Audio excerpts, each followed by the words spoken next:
Sa Pilipinas, iisa lang ang radyo. The country's friendly station. Radyo Natin. Aduna ka ba'y suliran sa kinabuhi? Wala ba'y kalinaw ang imong hunahuna? Buot ka bang magkaangkon o paglaom sa kinabuhing dayon? Ani ay programa sa radyo nga gimugna alang kanimo, Balik sa Dios. Uban sa iyang alagad, Pastor Orly Higiliena, nga magasaysay kanimo sa pulong o gahom sa Dios. Hello, kumusta? Ugmayong buntag kaninyong tanan mga kaigsuonan. Welcome ng sab ni atong tulumanon sa radyo. Balik sa Dios ngayong mabati matag Domingo. Gikan sa lasay si media hangtod sa alas 7 sa buntag dinhi lamang ning 11 o 12 lanog nga radio station sa probinsya sa Biliran, ang 103.9 Radyo Natin FM. Praise the Lord, magpasalamat ta sa Ginoo nga nalihis ang bagyo gikan nato og padayon sa pag-ampo sa mga nahitungdan dito karon sa may Catanduanes ngadto na bandang Luzon. Kay lalim mga higala nga maigo ka sa bagyo. Mao nga mag-ampo ta alang nila. Og padayon po ta nga mga lagad sa Ginoo. Ang atong mga kaigsunan diha sa Luzon, labi na sila si Ate Alice ug Sukoyanap Dorano sila Lowe. Ate, amping mo diha ate kay padung diha ang bagyo. O bisan pa sa atong mga kaigsuonan diha sa Cebu. Ang Ginoo magapanalipod ninyo ha. O ang tanang naminaw, akong pag-ampo nga magbadasigon ta, Domingo karon manimbat ang tanan mga kaigsuonan. Pasalamat as Ginoo sa iyang pagpanalipod kanato. O belated birthday greetings alang kang Sister Melanie Zero. Ayan, Sister Melanie, good morning, happy birthday. Usab nga to kang Keith Bacalando, kang Sister Venus Abrego, o kang Alexandria de la Pina, o kang Virginia, Sister Virgie Camarines. So kaninyong nagasaulog sa adlaw na tawhan ninyo ha. Pagampo nako nga ang Dios padayon nga magapanalangin kaninyo o magahatag og daghan pang katuigan uban ang panalangin gikan kaniya. Ang Biblia nagaingon, delight yourself in the Lord and He shall give the desires of your heart. Na matawag mga awit sa dili pa ang atong mensahe.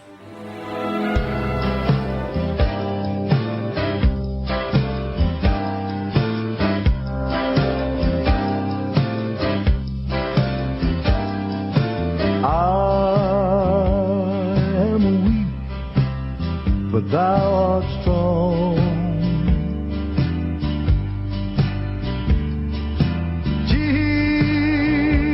Jesus, keep me from all wrong. I'll be satisfied as long as I walk. Let me walk close to thee. Just a closer walk with thee.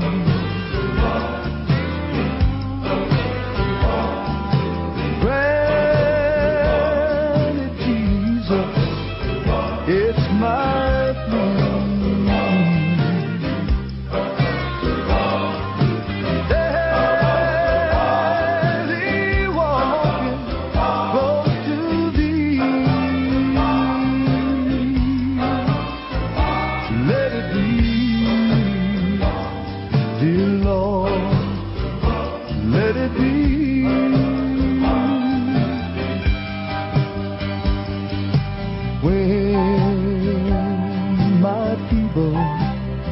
Life is old. Time for me will be no more.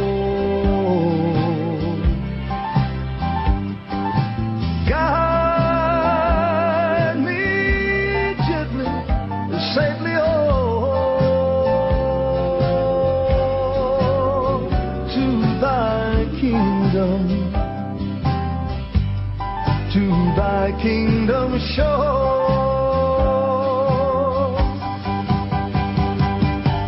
Just a closer walk with thee.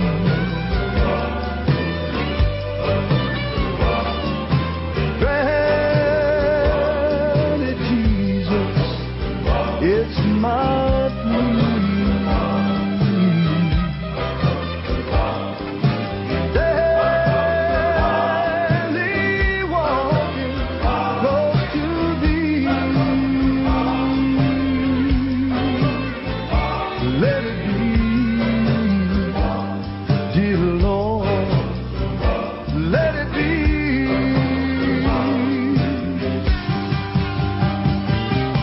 Just a closer walk with thee.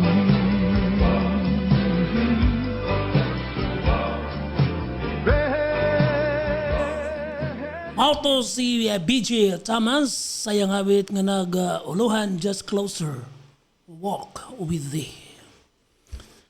Daghan kaayo ang nahibulong kung nganong nagsunod-sunod na ang bagyo nga mihapak sa atong nasud karon. Ang uban gani medyo nagpanik kay lagi ang balita hilabihan pud usahay ka tambok ba. Mao po na resulta usahay.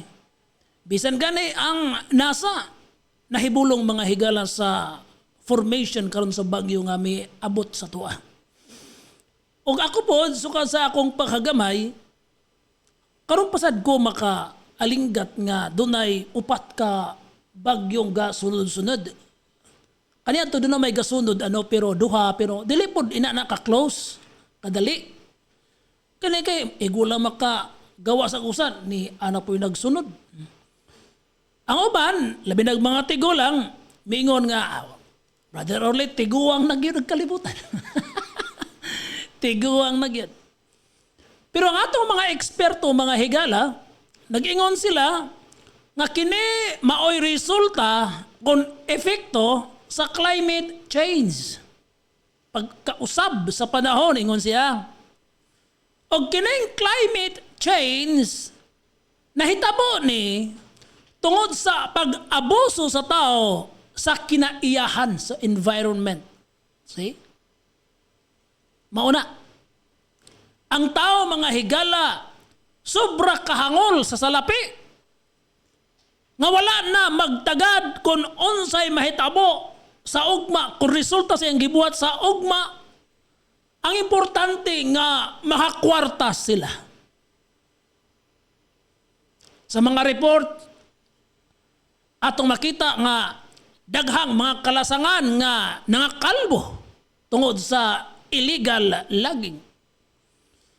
Unya, tungod sab sa illegal mining, daghan nga area sa atong nasod kinaiyahan nga nangaguba kun nangadaot.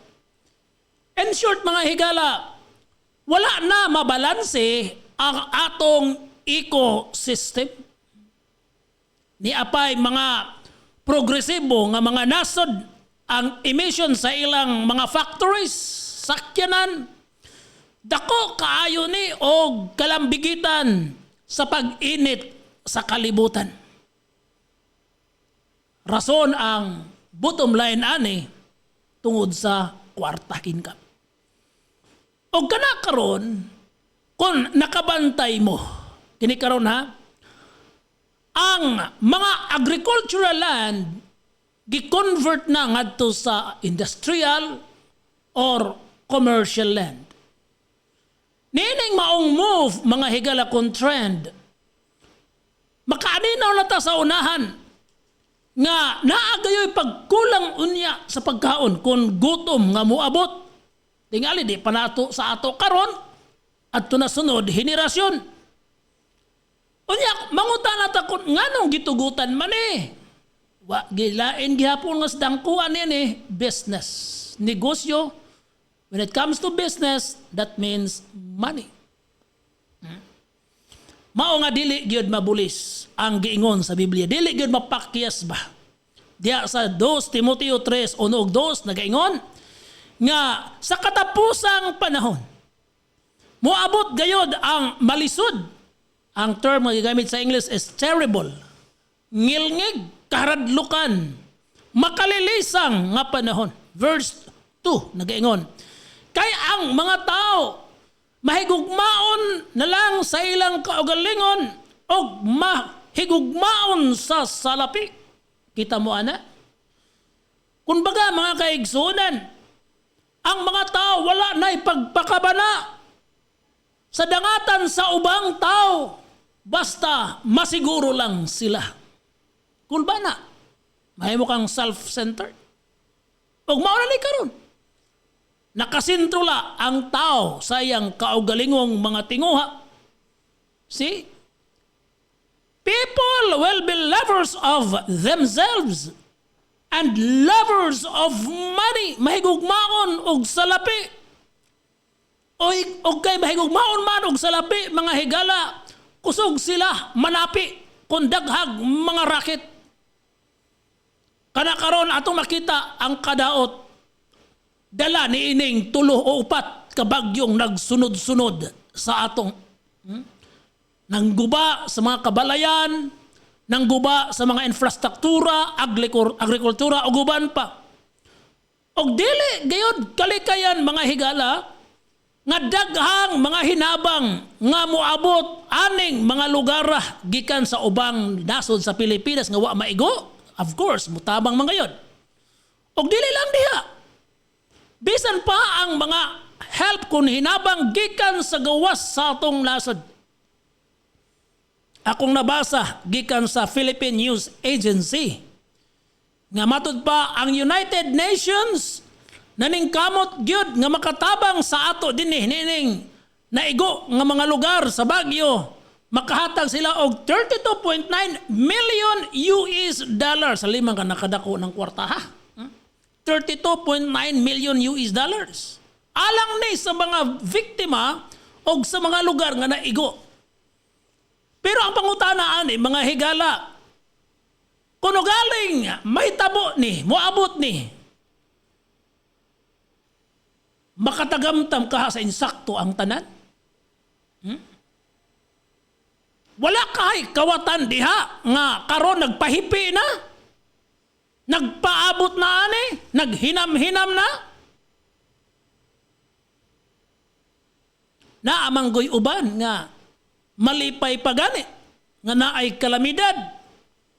Kay para nila oportunidad na kay gayuna na nga makakwarta, makabulsa silang daghang kwarta. Kadto lang bagyong Yolanda, pastilan. Daghan jud to kayong istorya nga wala magkadimao. Kadto lang bugas mga higala nga di na gyud makuha ang baho bisag unsaon og hugas pagkilis. Personal jud ko nga nangayo og bugas sa nakadawat adto kay wa ko mo to report sa ako. Nangayo ko sa kalitsihang bugas nya ahong gidalas balay. Ahong gigasag maayo nya akong gidong agdi gyud makaon-kaon. Hilabihan, mao to nga mereklamo ko sa agency nga nagkuan adto. Ang tubag nila sa ako, watay mahimo pastor, kay maora po na gihatag sa ato dinhi. Pastilan. Dihay panahon, mga kaigsonan, nga naatol dito ko sa Tacloban. Mga tingali, 1 week o more than 1 week after Yolanda. O kitang-kita ginako ang pula nga helicopter diha sa may bandang Santa Fe nga nang hulog og mga goods. Mga tao nagdinaganay pagkuha. Unya pag-abot ako sa Tacloban City dito dagkong truck. Unya mga tao gitagaan og mga goods. Og usa sa mga nakadawat dito akong higala. So akong gitan-aw ang iyang goods. May sardinas, may bugas, o kung sa kaputos, matod pa niya, dugnit ini pastor. So ang dugnit akong gihiling. Pastilan, wa, gay magamit bisan o gamay. Puro gisi. maayo lang yun itrapo. Wa, ibisog kamay. See? Pastilan, unsa kay ilang huna-huna adto. Pagpa-picture daw ng hatag sila og goods, dugnit. Pero ang klaro, wa gyud pulos. Ako og muhatag ko, dili inana oy. Bisag unsa ako ka pobre. Unya ang mas nakakurat panggid nako kay naamantay mga higalang Amerikano. After sa Yolanda mianhiman sila, mingani gini sa Naval. Ya dito may nagkita sa Tacloban. Kay mamontoy sentro gyud sa Pansala. Nahibulong sila sa mga testimonyo o ilang nakita. Kung ngano puros raman sardinas ang ilang nadawat. Ha? Hain man dahi kuno ang mga imported nga canned goods gikan sa ila. Nangutana sila mismo, mga kaigsunan. Kita mo ana? Nangutana sila. Mao nga moingon ko, nga naay mga tao nga mas malipay hinuon ko na ay kalamidad kay makakwarta sila. Ngani ang uban, wagi uwaw.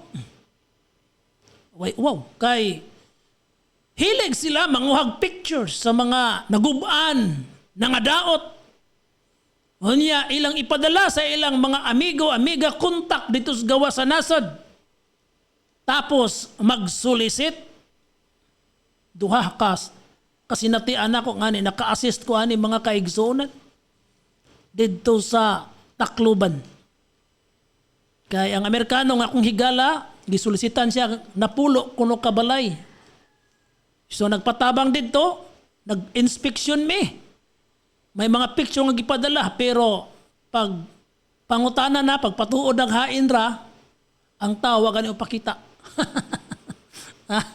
See, nagtuo siyang ipada ang kwarta through Gcash baro noon sa bato diha.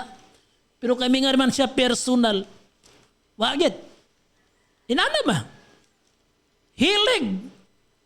Mamicture.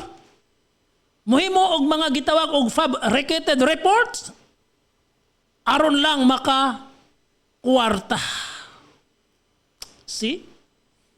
Ingon ana ang tao sa katapusang panahon base sa Biblia nga atong gibasa. Mahigugmaon sa salapi o mahigugmaon sa kwarta o sa iyang kaugalingon. Makikwarta. O tungod anang maong kahimtang mga higala nga ang iyang huna-huna pulos na lang siyang kaugalingon o sa kwarta iyang maipadaplin ang Diyos. Iyang kalimtan ang Diyos. Kung maghisgot man siya Diyos, kutob nala sa iyang apan wala sa iyang kasing-kasing. Ang iyang pagabuhaton, maong pagtagbaw sa iyang kaugalingon, diya sa mga kalipayan, diya sa iyang mga bisyo, ang uban, hilabihang tihika, nga magpundo og dagang kwarta, nga kung mamatay man tawa, mangganit ay madala, bisan usa kadako. Panid iragon ninyo karon? Panahon sa Domingo. Supposedly, ang tao, uban sa imong pamilya, musimba ka, magpasalamat ka, agig pagpasalamat sa Diyos na tatibok si mana iyakang gitagagmayng panglawas, iyakang giproteksyonan. Kitagaan ka niya kalinaw, kalipay o kaalam. Apan unsay gibuhat sa mga tao? Domingo tagsaray mo simba. Sa inaira og itay, pero ang mga anak di mada. Bantay nga tos beach. Kay bisan pagdili, apel sa pamilya, da didto. Domingo na. Ang uban sa mga nakas barangay agpang Dias Anas, porbida ag mga sakyanan. Dias Galyera, hilabihang daghan na abot na sa karsada. Okay?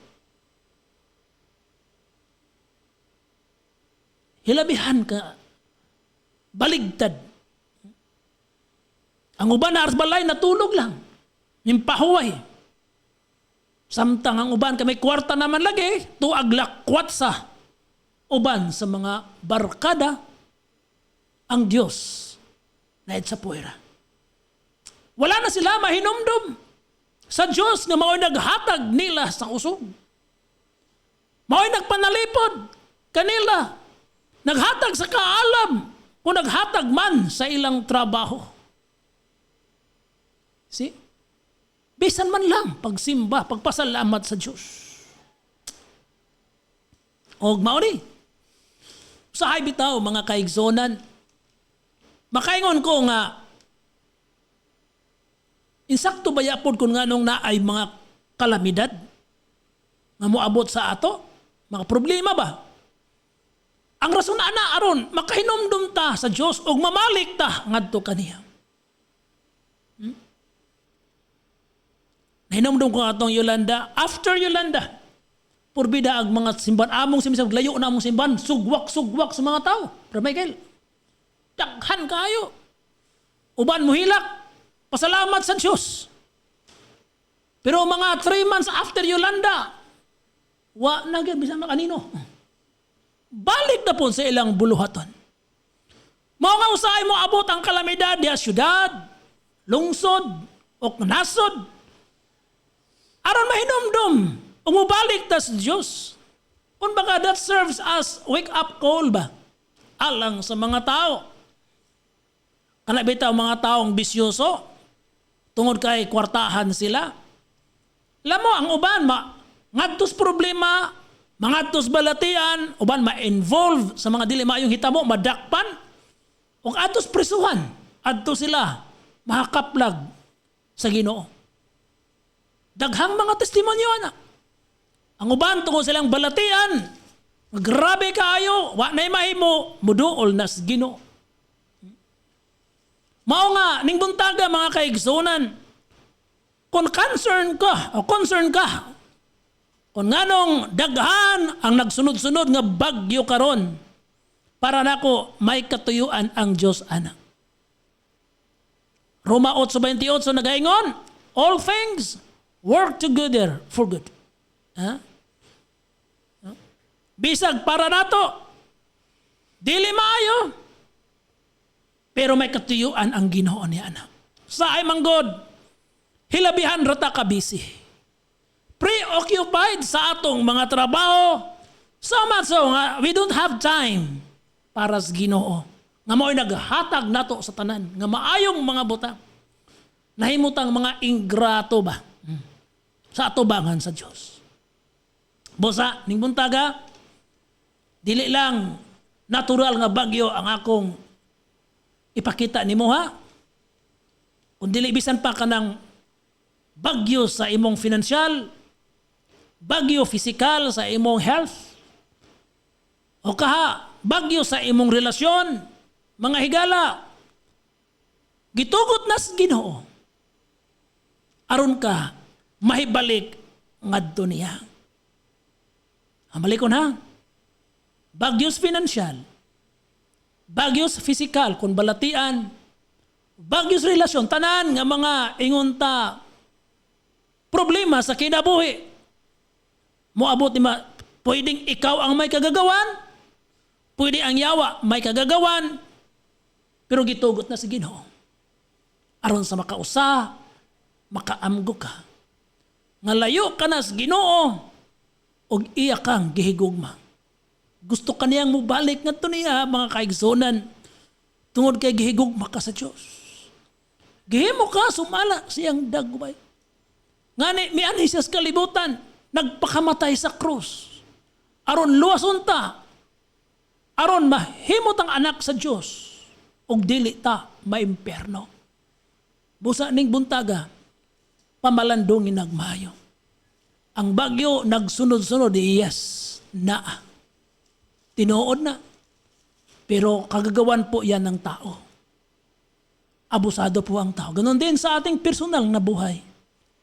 Kung tayo po din ay mag-abuso sa ating sarili at kalilimutan natin ang Diyos, daghan pong bagyo nga moabot sa atong kinabuhi. Pero salamat sa Ginoo igsoon o higala, mabisan pa niining tanan natong mga pagkuwang pagpakya sa Ginoo, ang iyang gugma wa mausap. Ang iyang gugma wa mulubad. Andam gihapon siya sa pagdawat kanimo og dili mo po ang iyang kamot nga iya kang maabot karon. Aron sa makausap pa, iya kang ayuhon. Iya kang luwason og iya kang pagauson. Gikan ni anang gapos nga nagatali kanimo. Magampo ta. Ginoo, salamat gahad sa gugma mo nga way paglubad. Tinuod na o Diyos, kami ang hinungdan kung nganong kining kamalasan sa buhay ay dumating sa amin. Tungod kay nagpabaya, nag-abusar, amo kang giit sa puwera. Lord, nag-ampo ko karon sa mga tao nga naigo nining maong bagyo. Lord, himo ani nga makaamgo sila. Nag-ila kang gikinahanglan. God is fair ang ilang buhay. Salamat Lord, bisan pang tanang naminaw karon. Lord, kaming tanan Ginoo moabot man sa sukdulan sa among kinabuhi. Matubang mi Ginoo sa hukmanan. Hataka na maghusay kining kinabuhi nga imong gipihal na mo. So tabaang imi Ginoo nga dili magpatuyang sa among kaugalingon. Nga dili kami Ginoo mahimong self-centered. Kundili God, ikaw ang mahimaya sa among kinabuhi. Mahimo kaming panalangin sa mga tao nga nagkinahanglan. Ako nagaampo sa among mga political officials, congressman, governor, mga mayor sa tibuok biliran, ang tibuok entire nation.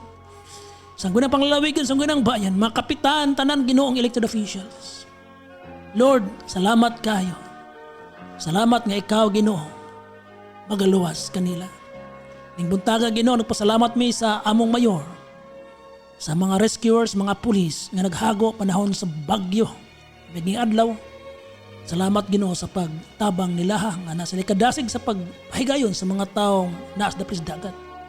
So Lord God, kanila nga nagbalatian karon ikaw magayo. Naas panginahanglan ikaw magatagbo.